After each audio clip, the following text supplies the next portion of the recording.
Değiller denize özgür Filistin. Değiller denize özgür Filistin. İsrail'in de Amerika'nın da ellerine kan bulaştı, bayraklarına da kan bulaştı. Hamas direndi, Hamas kazandı. Hamas direndi, Hamas kazandı. Hamas direndi, Hamas kazandı. İsrail 7 Ekim 2023'ten bu yana Gazze'de bir soykırım gerçekleştirmektedir. Bu soykırımda büyük çoğunluğunu çocuk ve kadınların oluşturduğu 60 binden fazla Filistinli şehit edilmiş, enkaz altında kalan on binlercesinin akıbeti ise meçhul kalmıştır. İsrail bugüne kadar imza attığı hiçbir uluslararası sözleşme ve anlaşmaya sadık kalmadığı gibi 15 Ocak'ta Hamas ile varılan ateşkes mutabakatını da açıkça ihlal etmektedir. Bu mutabakatın temel şartlarından biri olan insani yardımların dahi Gazze'ye ulaştırılması İsrail tarafından engellenmektedir. Gıda, barınma desteği, jeneratörler ve hatta tıbbi malzeme ve ilaçların girişine dahi mani olunmaktadır. İsrail'in uyguladığı bu abluka yalnızca temel insani ihtiyaçları değil, aynı zamanda yaralıların tedavi edilmesini ve hastaların hayatta kalmasını da imkansız hale getirmektedir. Bu durum sadece bir ateşkes ihlali değildir. Aynı zamanda uluslararası hukukun ve insan haklarının açıkça çiğnenmesidir. Bu vahşet karşısında çıldırması gereken dünya kamuoyu ve insan hakları kurumları uyuklarken emperyalist ve Siyonist ittifakın ortakları ise soykırımı açıkça desteklemeye devam etmektedir. ABD, İsrail'in en büyük destekçisi ve finansörü olarak bu soykırımın da en büyük ortağıdır. Küresel emperyalist düzenin baş aktörü olan büyük şeytan, hedef ve planlarını adım adım hayata geçirirken kan ve yıkım üzerine kurulu politikalarını farklı yüzler aracılığıyla sahnelemektedir. ABD'de değişen başkanlar aslında değişmeyen bir düzenin sadece yeni maskeleri olmaktan ibarettir. Daha önce Biden yönetimi bunakça gafflar arkasına saklanan, ancak aslında son derece planlı ve sistematik bir şekilde yürütülen politikalarla Gazze'yi kan gölüne çevirmişti. Şimdi ise Trump üzerinden yeni bir senaryo devreye sokulmaktadır. Çılgın söylemlerle süslenen, ancak arkasında derin hesaplar barındıran bu plan, ABD'nin Filistin topraklarını tamamen kontrol altına alma hedefinin bir parçasıdır. Trump'ın Gazze'yi devralma ve Filistinlileri yerinden etmeye yönelik söylemleri, emperyalist güçlerin Orta Doğu'yu yeniden dizayn etme çabalarının açık bir göstergesidir. Bu söylemler bir kez daha şu gerçeği gözler önüne sermektedir. ABD'de başkanlar değişir, söylemler değişir, ancak zulüm düzeni asla değişmez. Trump ve onun gibiler şunu iyi bilmelidir. Gazze, yıkılmış şehirlerin, bombalanmış sokakların, açlığa mahkum edilen çocukların ötesinde bir direniş sembolüdür. Bu topraklar parayla, baskıyla, zulümle teslim alınamaz. Filistin halkı bedel ödeyerek, kanlarıyla, canlarıyla buraya ait olduklarını ispatlamıştır. İlhak ve tehcir rüyaları görenler, bu direnişin çelikten iradesi karşısında hezimete uğramaya mahkumdur ve nitekim öyle olmuştur. Gazze halkı 15 aydır işgale boyun eğmeyeceklerini, topraklarını terk etmeyeceklerini verdikleri ağır bedellere rağmen tescil etmiştir. Bu direniş onların varoluş mücadelesidir. Geçici bir öfke değil, nesilden nesile aktarılan sarsılmaz bir bilinçtir. Trump'ın bu cesareti nereden aldığı açıktır. İslam dünyası sustukça ya da boyun eğdikçe emperyalistler ve siyonistler azgınlaşmaktadır.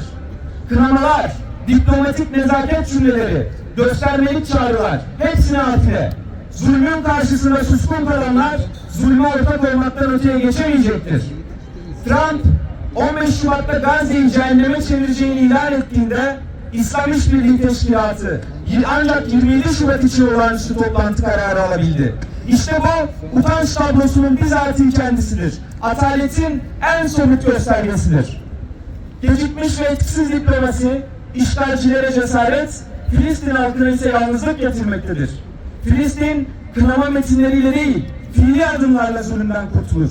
Boykot, yaptırımlar, askeri gözdağı ya da ekonomik baskılar. Ya zulme karşı dik durulur ya da tarih karşısında mahkum olunur. Hamas Gazze'de vazifesini ifa ederken Türkiye Müslümanları olarak bizler de gündemimizi unutmamalıyız. Türkiye'den İsrail'e gidip savaşarak bu soykırıma ortak olanların, insanlığa karşı suçların işlenmesine katkıda bulunanların soruşturulması ve yargılanması geciktirilmemelidir. Bu yöndeki kanun teklifi meclis arşivinde çürümemeli, gündeme alınması keyfiyete terk edilmemelidir. Doğrudan ya da dolaylı bir soykırıma bilerek ve isteyerek katkı sunan herkes hukuk karşısına çıkarılmalı, hesap sorulmalıdır. Zira hali hazırda süren bir soykırıma engel olmamak, üzerine düşeni yapmamak da bir insanlık suçudur, vahşete ihmalen katkı sunmaktır. Bizler Ankara-Filistin Dayanışma Platformu olarak Trump'ın Gazze planını ve işgalci İsrail'in soykırım politikasını şiddetle lanetliyoruz. Süregelen bir soykırıma engel olmamanın yeni soykırımları tetikleyeceğini de biliyor, Filistin halkının direnişini desteklediğimizi bir kez daha ilan ediyoruz.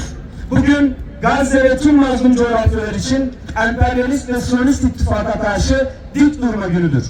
Hamas'ın, Kassam'ın yiğitlerinin, Gazze halkının kazandığı zafer, bütün ümmetin, Müslüman aleminin ve insanlığın bu küresel şebekeden, dünyayı ahtapot gibi kuşatmış küresel şebekeden kurtulmak için bir ümit verdi. İnsanlığa ümit verdi, Müslümanlara ümit verdi.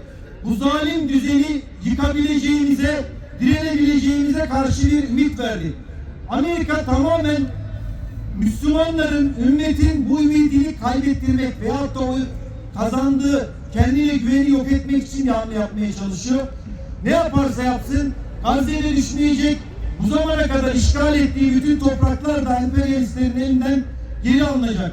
Bizler kendimize bu noktada güvenirsek ki bu saatten sonra Gazze'ye yapacakları her saldırı dünyanın her yerinde misliyle Müslümanlar tarafından karşılık bulacaktır, bulunmalıdır. ABD Başkanı Donald Trump'ın Gazze halkının zorla göç ettirilmesini destekleyen açıklamaları açıkça bir etnik temizlik çağrısıdır ve insanlık suçudur. İsrail'in işgal planına açıkça destek vermek demektir. Filistin halkını kendi topraklarından sürmeye yönelik bu girişimler uluslararası hukuka ve en temel insan haklarına aykırıdır. İsrail'in yıllardır süregelen işgal politikaları ve abluk altında yaşanan insani felaket yetmezmiş gibi şimdi de Filistin halkı zorla sürgüne gönderilmek istenmektedir. Bu kabul edilemez.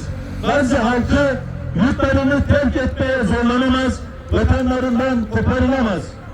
Bizler gönlümüzde özgür Kudüs sevdasını taşırken Trump karşısında sus pus olan İslam ülkelerinin liderlerine de bir çift kelam etmek isteriz. Derhal ve derhal ülkelerinizdeki ABD üslerini kapatınız. Ülkelerinizdeki ABD üsleri aracılığıyla Gazze'ye bir bomba düşer ise sizler de bu cinayetin bir parçası olursunuz. Haydut Trump'a karşı anladığı dilden konuşunuz. Zaman izzeti kuşanma vaktidir. Bizler Gazze halkının maruz kaldığı zulme ve küstah tehditlere karşı sesimizi yükseltmeye devam edeceğiz. Yeryüzünün en şerefli beldelerinden biri olan Gazze'mizi canımız pahasına savunacağız. Tekbir! Allahu Ekber! Tekbir! Allahu Ekber! Tekbir! Allahu